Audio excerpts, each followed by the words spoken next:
দর্শক, এই মুহূর্তে আমি আছি হজরত শাহজালাল আন্তর্জাতিক বিমানবন্দরে ৮ নম্বর গেটে। আর কিছুক্ষণের মধ্যে হজরত শাহজালাল আন্তর্জাতিক বিমানবন্দরে ৮ নম্বর গেট দিয়ে শরীফ ওসমান হাদিকে বের করা হবে। আমরা বলে রাখি, শরীফ ওসমান হাদিকে বহন করা বিমানটি সিঙ্গাপুর থেকে ৩টা নাগাদ রওনা দেয় এবং কিছুক্ষণের মধ্যে হজরত শাহজালাল আন্তর্জাতিক বিমানবন্দরে ল্যান্ড করবে। বিমানবন্দরের ৮ নম্বর গেট দিয়ে তাকে বের করা হবে।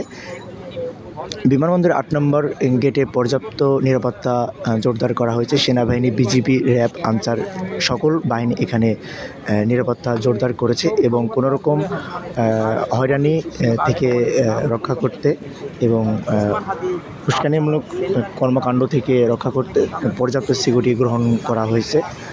আর কিছুক্ষণের মধ্যে ৮ নম্বর গেট দিয়ে শরীফ ওসমান হাদিকে বের করা হবে।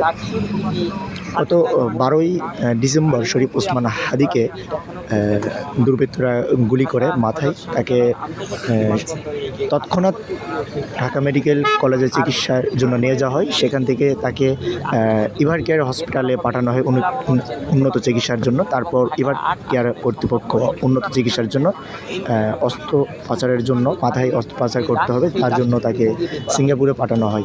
সিঙ্গাপুরে কালকে চিকিৎসাধীন অবস্থায় শরীফ ওসমান হাদি, যিনি ইনকিলাব মঞ্চের মুখপাত্র, তিনি মৃত্যুবরণ করেন। আজকে বেলা ৩টা নাগাদ একটি বাংলাদেশের একটি বিমান BG855 একটি বিমানে তাকে বাংলাদেশে আনা হয়। তার সহযাত্রী ছিল তার ভাই।